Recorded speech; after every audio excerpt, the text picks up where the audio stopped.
Hello cadets, Jai Hind to everyone. You're most welcome in your channel army boys Gyan Sagar. आज के video में हम लोग सी सर्टिफिकेट का जो प्रीवियस ईयर क्वेश्चन पेपर है ना उसको देखने वाले हैं।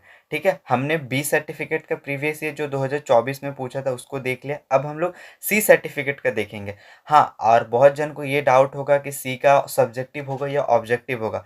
तो मेरा मानना है आप लोग सब्जेक्टिव और ऑब्जेक्टिव दोनों की ही तैयारी करें। तो ये प्रीवियस ईयर का पेपर है जिसमें सब्जेक्टिव और ऑब्जेक्टिव दोनों तरीके से पूछा गया है। सो चलिए हम लोग देखते हैं। सो ये फ्रंट पेज आपको पता है 3 घंटे का पेपर है और 10 बजे से 1 बजे तक का टाइम है। ठीक है, बाकी ये सब इंस्ट्रक्शन है। आगे चलिए देखते हैं जो पहला यूनिट है। सो पहला यूनिट है ना पेपर 1 ड्रिल। पहले ना ड्रिल भी था, आपको पता है पहले ड्रिल था, बट अभी के सिलेबस में ड्रिल को हटा दिया गया है। सो स्टिल हम लोग पढ़ लेते हैं। ड्रिल का 10 ही मार्क्स का तो है। आपका जो ये होता है प्रैक्टिकल के दिन ड्रिल से क्वेश्चन पूछता है। ठीक है, सो सबसे पहला क्वेश्चन। और इस इंटरेस्टिंग बात ऑफ इस जो भी पेपर हम लोग देख रहे हैं इसमें इंटरेस्टिंग बात यह है कि इसका आंसर भी लिखा हुआ पहले से। आप देख सकते हो, पहला क्वेश्चन है fill in the blanks. Drill teaches dash and dash to officer जेसीओस एंड जवान। ड्रिल क्या सिखाता है? सो इसका आंसर पहला है कमांड सिखाता है और कंट्रोल। ठीक है, ये इसका आंसर भी पहले ही दिया हुआ है। आप देखिए इंग्लिश वाला में आंसर लिखा हुआ है। सो आपको इसमें ज़्यादा ये सोचना नहीं है कि ये सही है कि गलत है। जो आंसर लिखा हुआ वो सही है। ठीक है, नेक्स्ट सेकंड क्वेश्चन क्या है? Word of command is given in 2 parts. क्या क्या है? कॉशनरी और एग्जीक्यूटिव। ठीक है, आंसर लिखा हुआ, आप लोग ध्यान से देखिए। ठीक है, नेक्स्ट देखते हैं हम लोग सी नंबर। ये सब ना आपके जो प्रैक्टिकल के दिन ड्रिल के उस समय पूछता है। On the word of command, और पीछे मुड़ के वर्ड ऑफ कमांड पे हम लोग कितना डिग्री का टर्न करते हैं? तो राइट आंसर है 180 डिग्री। हम सबको पता है पीछे घूमते तो 180 डिग्री टर्न होता है। नेक्स्ट है D number. In vishram position the distance between both heels. विश्राम पोजिशन में दो हिल्स के बीच का डिस्टेंस कितना रहता है? 12 इंच। ठीक है, नेक्स्ट देखते हैं हम लोग ई नंबर। क्या है? Word of command of thumb is given on dash foot. जो थम का वर्ड ऑफ कमांड है वो किस पैर पे दिया जाता है? सो राइट आंसर होगा लेफ्ट फुट, बाएं पैर पे। क्लियर है? ये आपको जब आपका प्रैक्टिकल होगा उस दिन आपसे पूछ सकता है। नेक्स्ट क्वेश्चन देखते हैं हम लोग। है ट्रू फॉल्स का 10 मार्क्स का है ना, तो 5 मार्क्स का आपका फिल इन द ब्लैंक्स पूछा और 5 मार्क्स का आपको ट्रू फॉल्स पूछा है। सो क्या क्या है? एंड अगर आपका मान लेते हैं ऑब्जेक्टिव हुआ तो सेम क्वेश्चन ऑब्जेक्टिव में भी पूछेगा, बस थोड़ा सा। जैसे पहला क्वेश्चन क्या लिखा हुआ? सलामी shastra is completed in 4 movements. क्या सलामी शस्त्र को हम लोग 4 मूवमेंट्स में कंप्लीट करते हैं? ट्रू होगा या फॉल्स? इसका राइट आंसर है फॉल्स। ठीक है, वहीं आपको ये अगर ऑब्जेक्टिव में कैसे पूछेगा? सलामी shastra is completed in dash movement. Option A रहेगा 3, 4, 5, या डी नन। तो राइट आंसर होगा जो राइट आंसर है। ठीक है, इस तरह का सेम क्वेश्चन आपको ऑब्जेक्टिव में भी पूछ सकता है। ओके, नेक्स्ट बी नंबर देखते हैं। इन खुली लाइन चल all line move forward bye 1.5 step. क्या खुली लाइन चल में हम लोग एक कदम आगे चलते हैं? नहीं, हम लोग खुली लाइन में ना एक कदम पीछे चलते हैं, तो ये गलत लिखा हुआ इसलिए फॉल्स है। ठीक है, निकट लाइन चल में ना हम लोग सामने आते हैं, खुली लाइन चल में दूर जाते हैं। ठीक है, सी नंबर क्वेश्चन क्या है? ऑर्डर दाहिने देख is given on right leg. क्या जो दाहिने देख का कमांड है वो राइट लेग पे आता है? ट्रू या फॉल्स? सो राइट आंसर है फॉल्स, वो लेफ्ट लेग पे आता है, फिर राइट लेग हमारा अप होता है और हम लोग लेकिन दाहिने देखते हैं उस समय ना। नेक्स्ट डी नंबर क्या है? Salami shastra is not given to the major general and above. जो सलामी शस्त्र का है, सलामी शस्त्र क्या हम लोग मेजर जनरल और उससे अबव को नहीं देते हैं? सो राइट आंसर है फॉल्स। नेक्स्ट है ई नंबर। दाहिने देख is given on left foot. क्या दाहिने देख का कमांड लेफ्ट फुट पे दिया जाता है? यस, ट्रू है।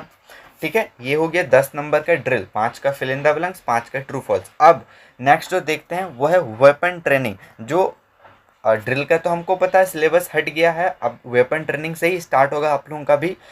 और सी के लिए मैं तो बोलूँगा आप लोग सब्जेक्टिव का ही तैयारी करो, क्योंकि सब्जेक्टिव अगर आप पढ़ लेते हो ना तो आप इजीली ऑब्जेक्टिव को क्लियर कर लोगे। अगर आप सोचोगे कि ऑब्जेक्टिव आएगा और मैं बस ऑब्जेक्टिव क्वेश्चन कर लूँगा तो हो जाएगा, तो भूल जाइए सी सर्टिफिकेट आप निकाल पाओगे। और उसके लिए आपको जो भी सब्जेक्टिव पेपर है, जितना भी आपको बुक है उसको पढ़ना होगा। अगर आप एक बार बुक पढ़ लोगे, सब्जेक्टिव की तैयारी कर लोगे ना प्रीवियस ईयर क्वेश्चन को लिख के, तो आपका ना ऑब्जेक्टिव इजीली हो जाएगा। सो वेपन ट्रेनिंग देखते हैं। 10 मार्क्स का पूछा। पहला क्वेश्चन क्या है, barrel of LMG is change after dash rounds of fire. जो LMG का बैरल है वो कितने राउंड के बाद चेंज किया जाता है? सो राइट आंसर है 500 राउंड्स ऑफ फायर। ठीक है। Next, the size of chindi for cleaning dash and dash. मतलब पहला पहला जो ऑप्शन है उसमें हमें चिंदी का साइज लिखना है, और दूसरा ऑप्शन में क्लीनिंग जो ऑयल ऑयल का क्या साइज है उसको लिखना है। तो हियर यू कैन सी जो चिंदी का साइज है 4 इंटू 2 इंच। ठीक है।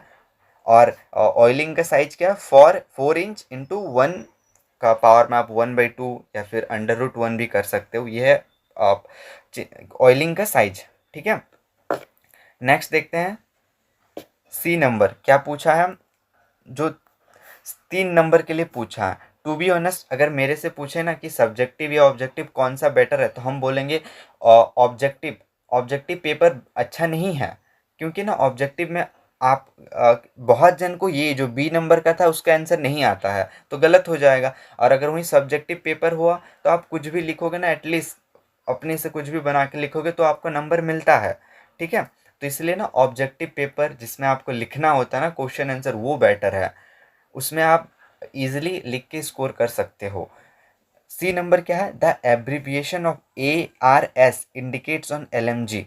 LMG का फुल फॉर्म क्या होता है, लाइट मशीन गन। ये भी पूछता है फुल फॉर्म में। तो इसका मतलब क्या है ARS का?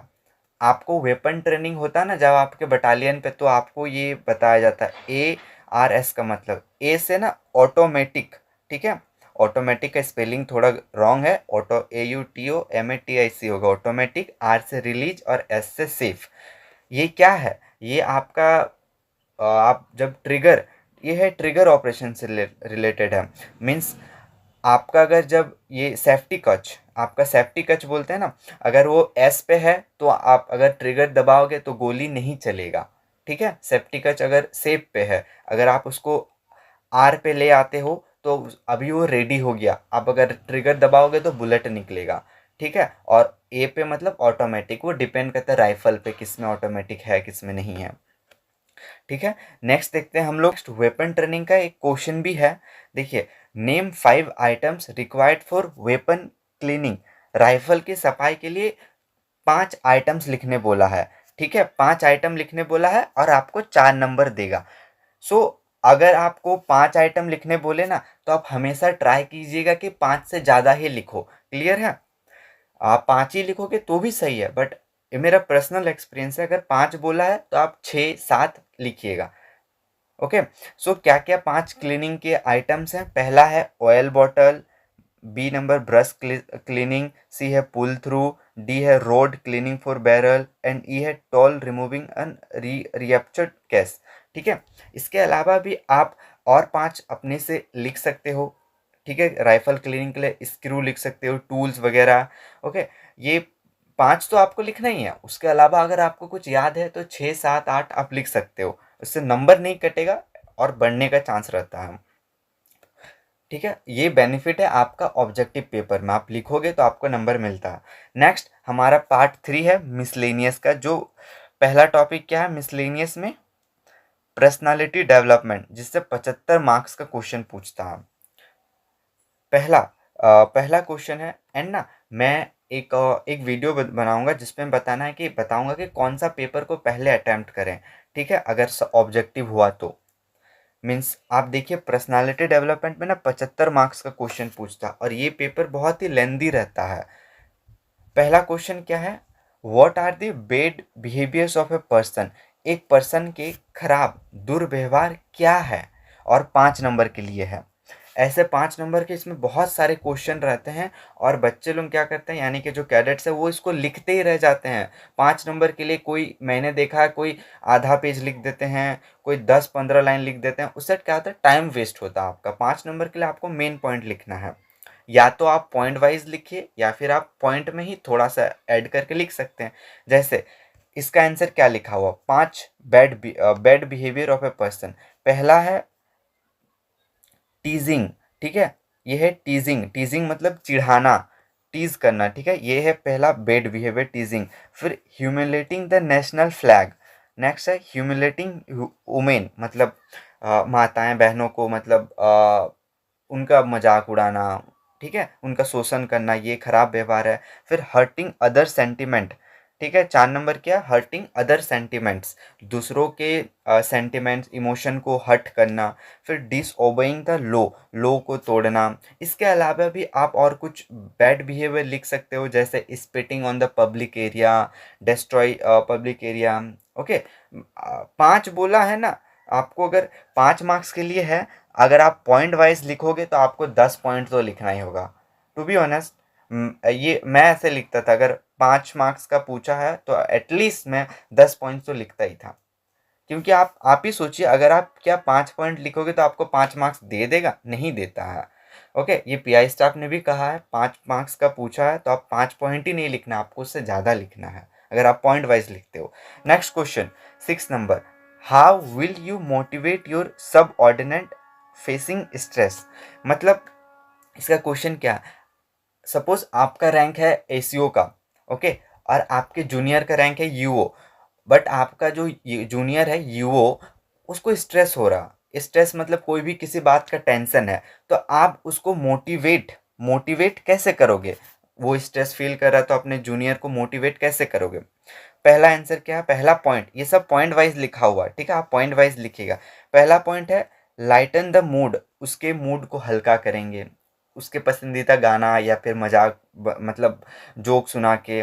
लिसन टू ग्रीवेंसेस, मतलब क्या प्रॉब्लम है उसको सुनना, ठीक है, किस लिए उसको स्ट्रेस है उसको सुनना। गिव एम्प्लॉयज स्पेस, मीन्स उसको स्पेस देना। Okay, next be generous with rewards.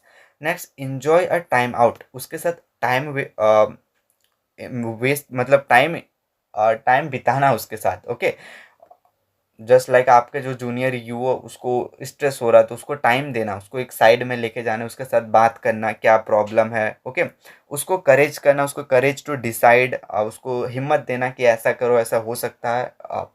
Okay, next है नॉलेज ऑफ ए जॉब, इसमें कुछ जॉब के रिलेटेड भी लिखा हुआ तो आप अब ये भी लिख सकते हो, ठीक है। Knowledge about self and deal with the people, आप उसको बताओगे कैसे आपको डील करना आगे से। क्लियर हो गया, ये कुछ है। एक्चुअली ना ये जो मिसलेनियस का टॉपिक है इसमें आपको अपने से ही लिखना होता है, मैक्सिमम 4-5 पॉइंट तो आपको याद रहता है और कुछ पॉइंट आपको अपने से ऐड करके लिखना होता। क्लियर हो गया। नेक्स्ट 7 नंबर देखते हैं, what are the types of etiquette. Etiquette का मतलब क्या होता है, शिष्टाचार के प्रकार क्या क्या हैं। तो शिष्टाचार के प्रकार बहुत सारे हैं, ये भी 5 नंबर के लिए क्वेश्चन पूछा है। पहला है social etiquette, bathroom etiquette, corporate etiquette, business etiquette, meeting etiquette, washroom etiquette, wedding etiquette. Means कहाँ कहाँ हमें शिष्टाचार दिखाना चाहिए। आप ईटिंग एटिक्वेट भी लिख सकते हो, स्पीकिंग एटिक्वेट, बोलने का शिष्टाचार होना चाहिए। आप अपने से इसमें 5-10-15 ऐड कर सकते हो, ठीक है, हर जगह। स्टडिंग एटिक्वेट, ठीक है, ओके, ये भी आप लिख सकते हो। नेक्स्ट 8 नंबर क्वेश्चन क्या देखिए, how does NCC play a major role in personality development of a cadets. NCC किसी कैडेट्स का पर्सनालिटी डेवलपमेंट में कैसे मेजर रोल प्ले करता। आपने एनसीसी ज्वाइन किया है तो डेफिनेटली आपके पर्सनालिटी में कुछ तो चेंज आया होगा, आपने फील किया होगा।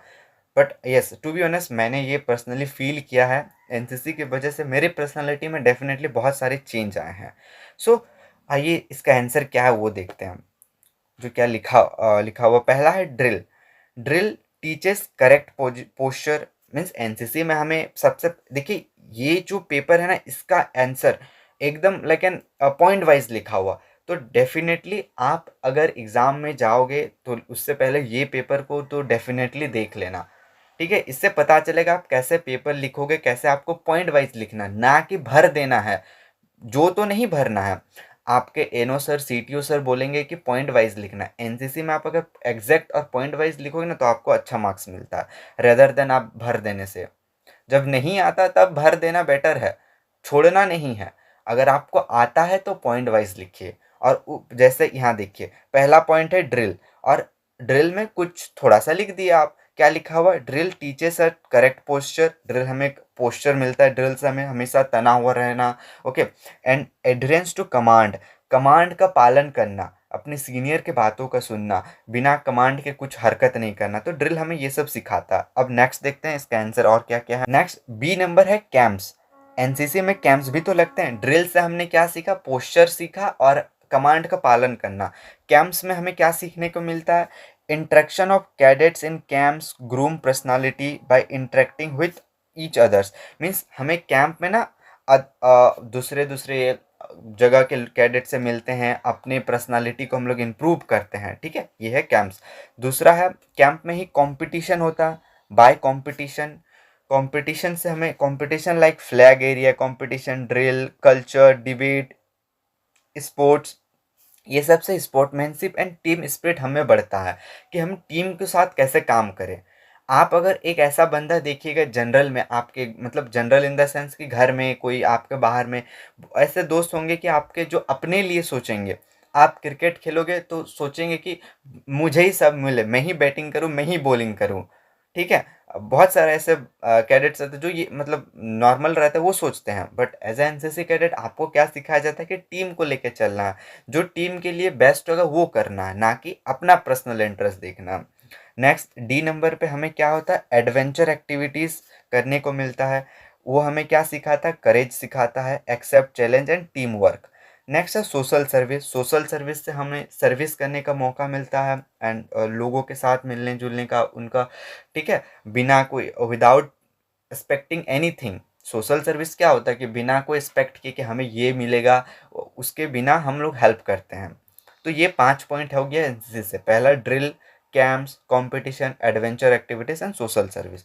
ऐसा आंसर लिखोगे ना तो कोई भी सर आपका नंबर नहीं काटेंगे। डेफिनेटली आपको इसमें 5 में तो 5 मिलेंगे। आप चाहो तो आप इसमें और भी कुछ ऐड कर सकते हो अपने से।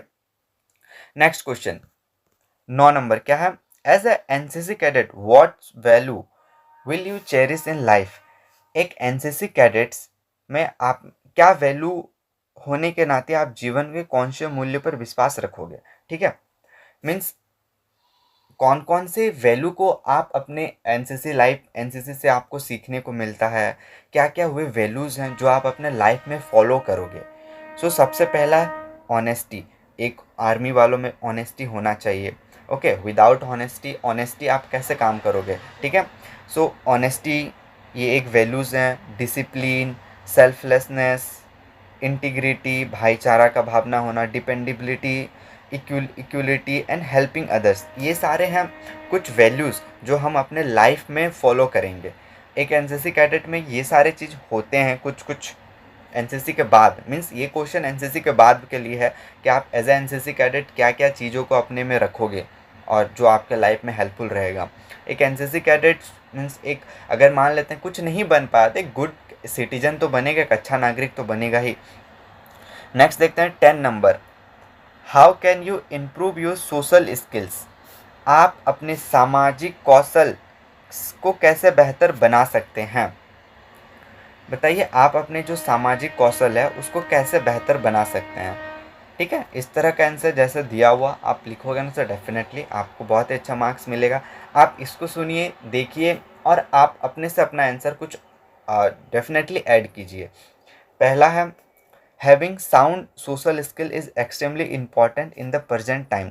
साउंड सोशल स्किल्स मतलब क्या है, सोशल स्किल क्या है, हमारे समाज में कैसा हमें स्किल होना चाहिए। तो साउंड सोशल स्किल मीन्स बात करने का तरीका, स्पीकिंग एटिक्वेट बोलते हैं।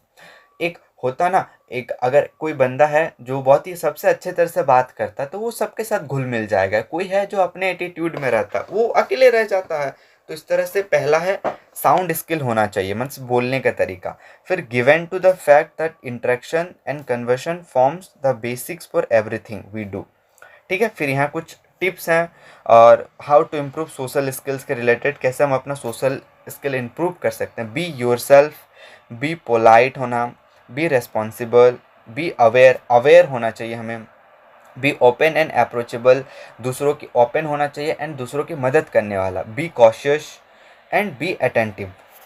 क्लियर हो गया, ये कुछ पॉइंट्स हैं जिससे हम अपने सोशल स्किल को इम्प्रूव कर सकते हैं। नेक्स्ट 11 नंबर देखते हैं हम। Right measures to improve character.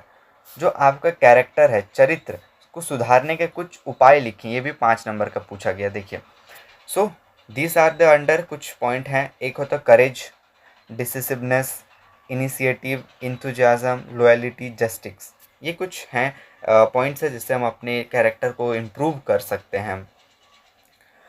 हो गया। नेक्स्ट देखते हैं हम लोग। आई होप आपको यहाँ तक क्लियर हो गया होगा। आपको जो भी आंसर यहाँ मिल रहा, इसको तो लिखना ही है। इसके अलावा आप चाहें तो ऐड कर सकते हो। यहाँ जैसे 6 को दिया हुआ, तो आप जी में कुछ और भी लिख सकते हो। जी नंबर, एच नंबर करके आप डेफिनेटली लिखिए, कुछ गलत नहीं होगा। ओके, आपको बेटर, आपके लिए ही अच्छा आप जितना ज़्यादा लिखोगे पॉइंट वाइज। ठीक है, आपके जो भी सीनियर्स हैं, एनओ सर आपको सब प्रिस्क्राइब करेंगे कि आप पॉइंट वाइज लिखिए। नेक्स्ट देखते हैं 12 नंबर क्वेश्चन क्या हमारा है। जैसे कैरेक्टर को डेवलप करने के लिए हमें मोरालिटी होना चाहिए, sense of duty and patriotism. Next देखते हैं 12 number. Write down the principle of effective communication. Effective communication का कुछ मीन्स कुछ कारण बताइए कैसे हम अपना इफेक्टिव कम्युनिकेशन ओके कर सकते हैं हम। So here answer are given in a point wise. तो आपको भी पॉइंट वाइज ही लिखना है। पहला है क्लैरिटी ऑफ ऑब्जेक्टिव। आपको ये पता होना चाहिए कि ऑब्जेक्टिव क्या है, किस लिए आप बात करने जा रहे हो, क्या बात करना है। Next proper messenger, message proper होना चाहिए। सी नंबर है नॉलेज ऑफ कम्युनिकेशन, कम्युनिकेशन का नॉलेज होना चाहिए।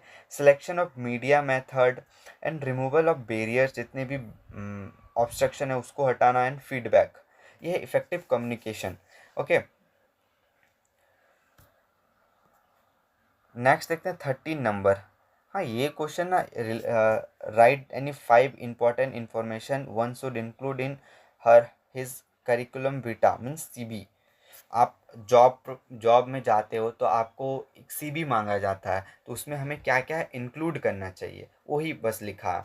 पहला हमें पर्सनल डिटेल्स को इंक्लूड करना है, एजुकेशनल क्वालिफिकेशन, वर्क एक्सपीरियंस, क्या क्या वर्क है, interest and achievements, skills and references if required. ये कुछ हमें अपना इंक्लूड करना है अपने सीबीज में। सीबी, आप जॉब के लिए जाते हो तो आपको ये मांगता है ना, बायोडाटा जो बोलो आप।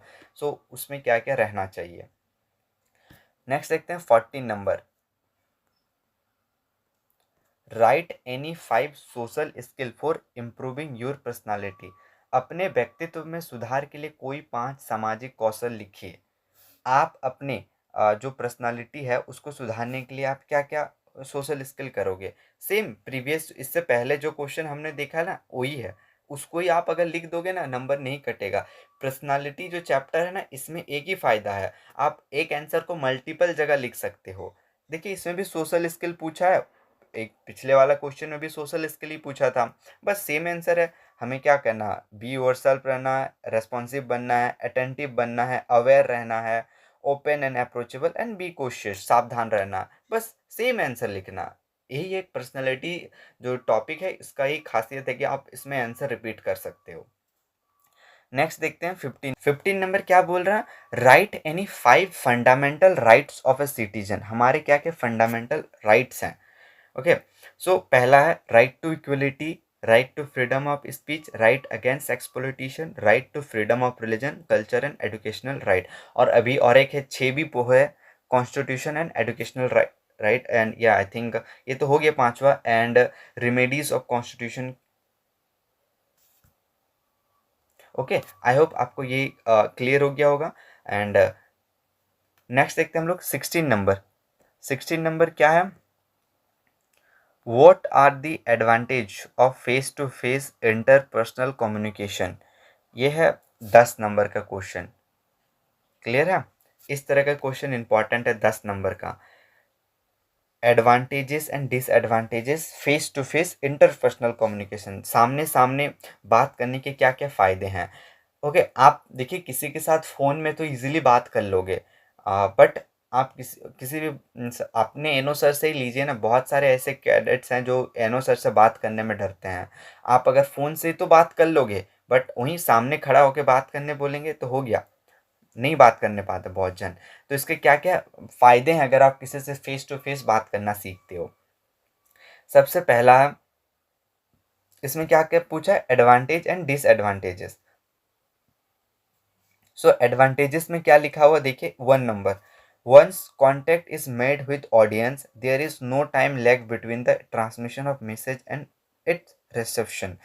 ये एक आप सपोज मीन्स ये जो आंसर बनाया हुआ है, ये आप स्टेज में हो और आप ऑडियंस को के साथ बात कर रहे हो, उसके रिस्पेक्टिव में है। आप चाहो तो आप किसी और रिस्पेक्टिव में भी अपना बात बना सकते हो।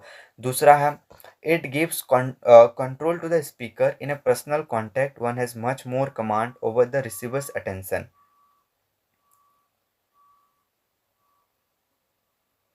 ओके, सो इसके 1-to-1 कनेक्शन के बहुत सारे फायदे हैं कि the listener at least has to pretend to pay attention. Okay, जो लिसनर है उसको ध्यान से सुनना भी है, एंड जो मैसेज आप दोगे वो ought to be clear and interesting enough to capture the attention of audience. जो ऑडियंस है इतना क्लियर होना चाहिए कि ऑडियंस उसको इजीली कैप्चर कर सके। नेक्स्ट क्या है, C number, it permit instantaneous feedback. Okay, अब 1-to-1 बात करोगे तो आपको फीडबैक तुरंत मिलेगा। आप बोलोगे कि मुझ मेरे स्पीच में क्या कमियां थी, तो वो लोग बता देंगे, तो आप ये सुधार कर सकते हो। नेक्स्ट है, final advantage of face to face interaction is personal quality.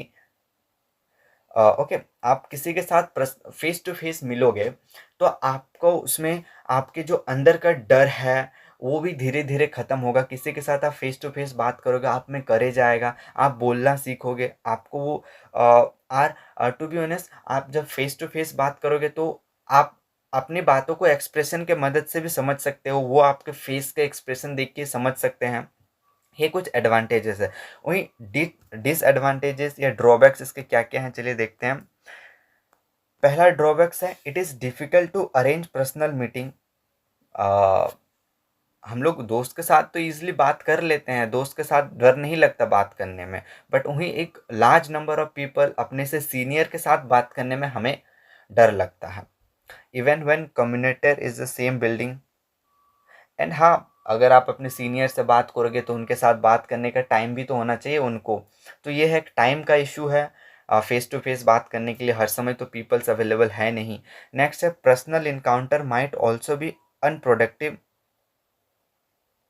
Like and कभी कभार 1-to-1 टॉक में झगड़ा भी हो सकता है। अगर आपने जिसके साथ बात कर रहे हो वो कुछ और बोले, आप कुछ और बोले, ये दो ही ड्रॉबैक्स हैं, आप इसमें अपने भी ऐड कर सकते हो। ठीक है, जनरली इसके एडवांटेजेस ही ज़्यादा हैं तो जो आपको लिखा हुआ था।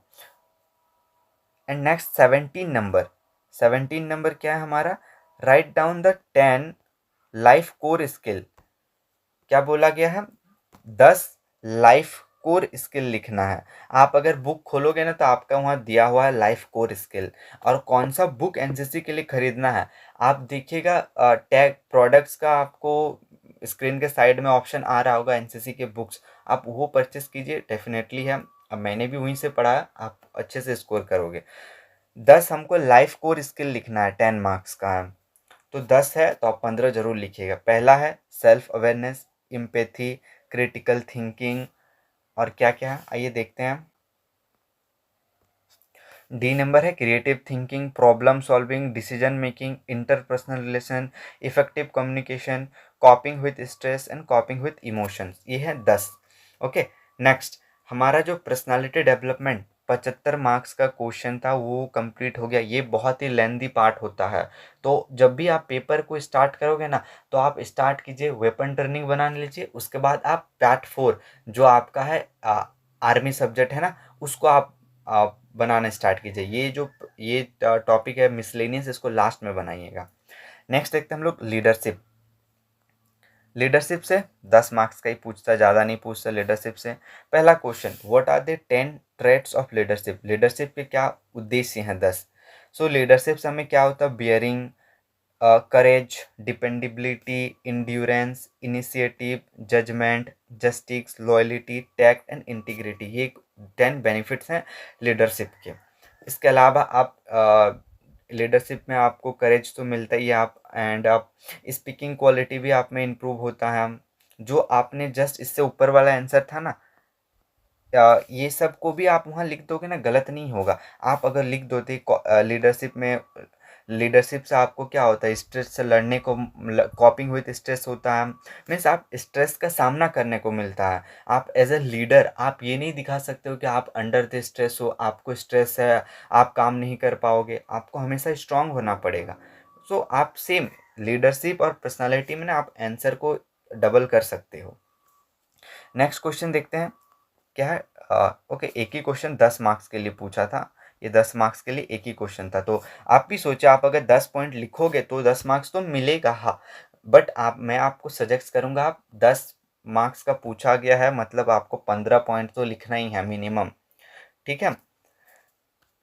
फिर नेक्स्ट है डिजास्टर मैनेजमेंट से 20 मार्क्स का क्वेश्चन पूछा गया है।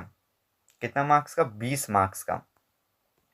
पहला है फिल इन द ब्लैंक्स, जो 5 मार्क्स के लिए है। एनडीआरएफ का full form national disaster response force. Okay. Next B number, effective of radiation can be counter by forming a dash curtain between fire and the object. इस answer is water. Next देखते हैं हम लोग C number, fire due to inflammable liquids can be arrested by dash type of extinguisher. देखिए, आग लगता है कभी इनफ्लेमेबल लिक्विड से बोला है, ठीक है। लिक्विड्स लाइक एन तेल से कोई आग लग गया तो उस समय हम क्या का यूज़ करें? Foam type and dry chemical extinguisher. Okay. बहुत तरीके से आग लगता है ना, कपड़े से आग लगता है, तेल से आग लगता है, तो सबके लिए अलग अलग तरह का एक्सटिंग्यूशर आता है। आपको कैंप में फायर फाइटिंग का डे में आपको ये सब बताया जाता है। नेक्स्ट देखते हैं हम लोग, है fire extinguisher. Okay, D number में और पहला है dash and dash are fire fighting equipments. Fire fighting equipments क्या क्या है वही पूछा बस। Fire extinguisher buckets and fire beaters hook. Clear हो गया? ये है 2 नंबर का पूछा। देखिए, इस तरह से इंपॉर्टेंट होता है। सब्जेक्टिव में ना आप ज़्यादा मार्क्स स्कोर कर सकते हो, और वहीं ऑब्जेक्टिव में आंसर आया तो मिलेगा, नहीं आया तो गया। और मेरा मानना है कि इस बार भी सब्जेक्टिव और ऑब्जेक्टिव मिला के होगा। 75% आपका सब्जेक्टिव होगा, वहीं 25% आपका ऑब्जेक्टिव पेपर होगा। क्लियर है?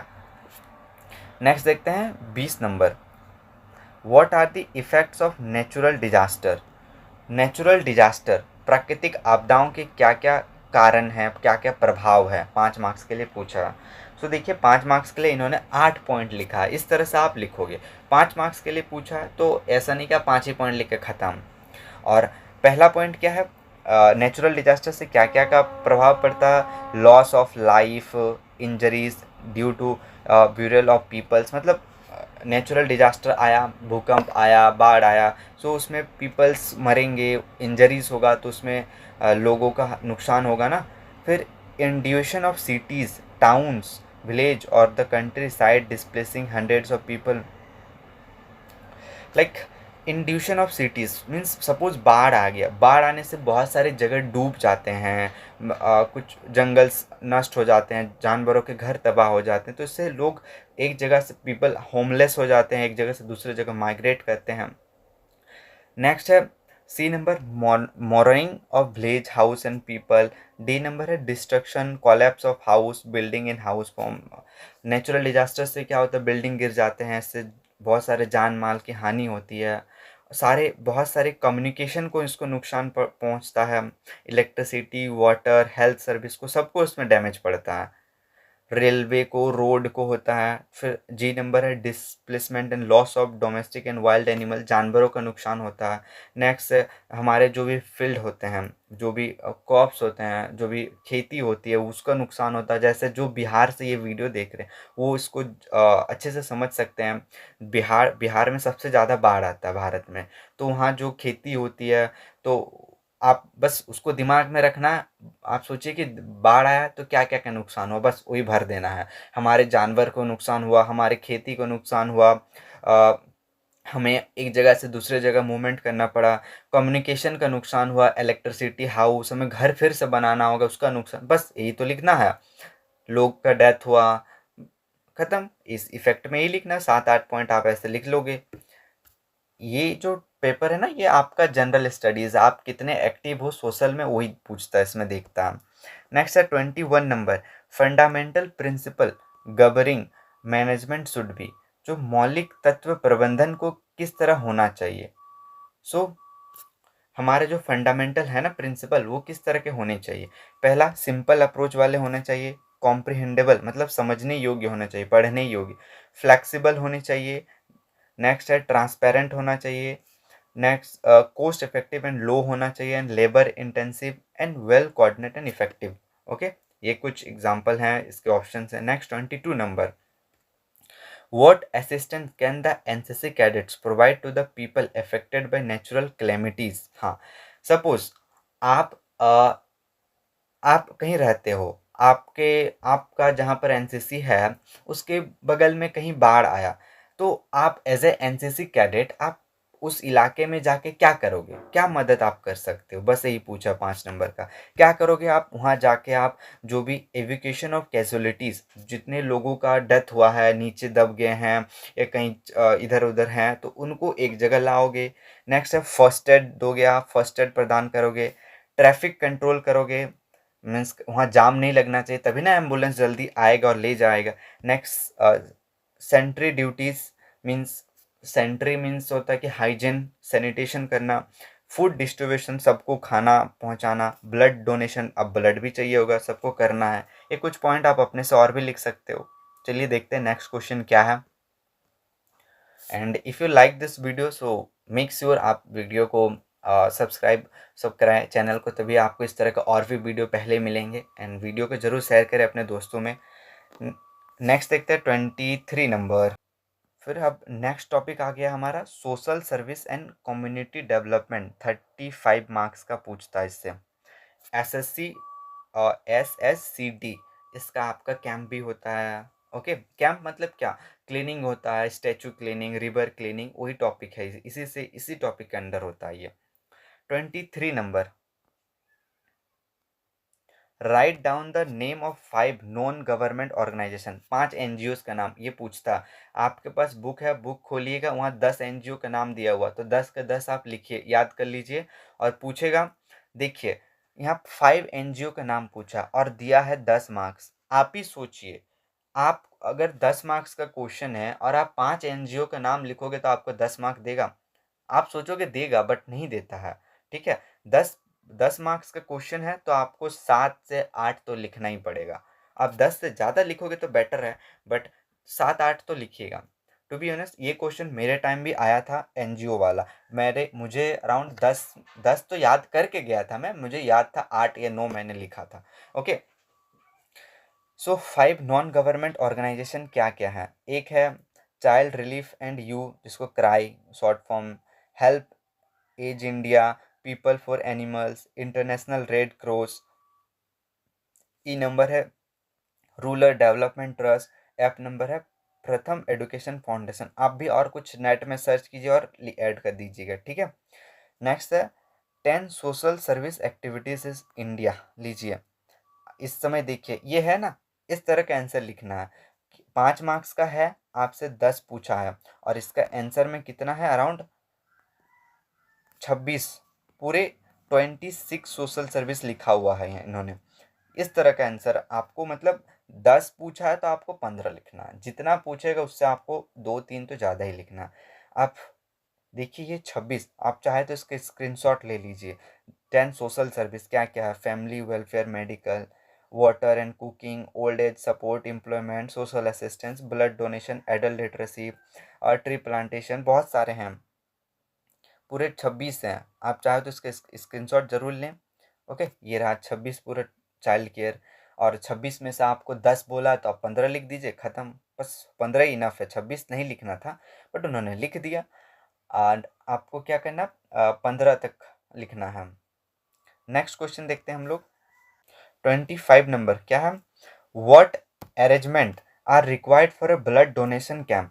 ब्लड डोनेशन कैंप आपने किया है, जाते हो ब्लड डोनेशन में, उसमें क्या क्या रिक्वायरमेंट चाहिए, मैं क्या क्या अरेंजमेंट करना। एक है कॉन्टेक्ट गवर्नमेंट हॉस्पिटल, कोई गवर्नमेंट हॉस्पिटल में जाना है, एडवर्टाइजमेंट करना है, तब ना ज़्यादा से ज़्यादा लोग आए। फिर find suitable room hall, arrange milk and fruit for blood donors, make a list of blood donors and issuing certificate. ये सारे कुछ अरेंजमेंट करना है। ओके, और आपको एक हॉल में आपके सीओ सर एओ सर बताते हैं कि ब्लड डोनेशन के फ़ायदे, या आप हमारे साथ हुआ तो आपको भी पता ही होगा, ये सब वही लिखना है बस। क्लियर हो गया। नेक्स्ट देखते हैं what are the social evils, कुछ सामाजिक बुराइयां क्या क्या हैं। एक है drug trafficking, terrorism, human trafficking, dowry, female foeticide, corruption and superstition, जादू टोना वाला काला जादू, ये सोशल इविल्स हमारे जो समाज में होता है उसी को तो लिखना। Next 27 number, what are the various method of family planning. Family planning को हम लोग कैसे मतलब अच्छे कर सकते हैं, फैमिली प्लानिंग क्या है, फैमिली को हम लोग कैसे रख सकते हैं, फैमिली प्लानिंग हमें करना चाहिए, उसके तरीके हैं। 4 गो पूछा है ना, 4 गो हैं। एक vasectomy, tubectomy and conventional contraceptives like condoms and diaphragm and oral pills. इस 4 तरीके से हम लोग अपने फैमिली को प्लानिंग कर सकते हैं। लाइक फैमिली प्लानिंग का मतलब क्या है, 1 से 2 बच्चे होना, वही है फैमिली प्लानिंग। ना कि आप 5-6 बच्चे आप कर रही है। This is not good for now A time. अभी के लिए जनरेशन में आप अगर 4-5-6 बच्चे हो गए तो आप उनका मीन्स आपके पास एक इनफ मनी ही नहीं होगा कि आप उनको अच्छे से एडुकेशन और कुछ दे पाओ, इसीलिए 2 बच्चे तक बेटर है। ये है फैमिली प्लानिंग। नेक्स्ट है 28, right the full form. Full form लिखना है। हाँ, अगर आपको ये डाउट है कि कितने फुल फॉर्म कहाँ से करें, तो आप लिखिएगा इम्पॉर्टेंट आंसर से फुल फॉर्म आर्मी बॉयज़ ज्ञान सागर, आ जाएगा आपको 100 फुल फॉर्म। मैंने वो बताया, आप उसको कर लीजिए तो आपको ना उससे बाहर एक भी फुल फॉर्म नहीं पूछेगा। आप कितने भी प्रीवियस ईयर को देख लीजिए, सारे फुल फॉर्म उसमें दिए हुए हैं। सो पहला क्या है, HIV। HIV को फुल फॉर्म क्या होता है, ह्यूमन इम्यूनो वायरस। फिर AIDS, acquired immuno deficiency syndrome. ISRO, Indian space research organisation. NACO, national AIDS control organisation. NCTC, national counter terrorism centre. ये 5 हैं जो पूछे गए, ये सब भी आपको मिलेंगे। 100 इंपॉर्टेंट फुल फॉर्म, ठीक है। 100 इंपॉर्टेंट फुल फॉर्म आप अगर लिखिएगा ना तो आपको मिल जाएगा बाय आर्मी बॉयज़ ज्ञान सागर, आ जाएगा, आप उसको देखिएगा। ओके, नेक्स्ट देखते हैं 20 जिन। ओके, सो जो यहाँ से आगे के टॉपिक हैं, हेल्थ एंड हाइजीन हो गया, बाकी और भी जितने टॉपिक है, पार्ट हमारा 4 आर्म फोर्सेस वाला FCB से, वो हम लोग ना नेक्स्ट वीडियो पार्ट 2 में करेंगे, ठीक है। तब तक आज के हमने जितने भी क्वेश्चन देखा अ, अभी तक, social service, SSC CD topic तक, उसको आप लोग लिख लीजिए। लिख लिख के प्रैक्टिस करोगे तो आपके लिए बेटर है, आपको याद रह जाएगा और खुद आप वहाँ से ऐड करके अच्छा से लिखोगे। ओके, एंड इस वीडियो को अपने दोस्तों में भी ज़रूर शेयर कीजिए ताकि उन्हें भी पढ़ने का मौका मिले। And if you like this video so make sure you subscribe, share to your friend. Thanks for watching. Jai Hind to everyone.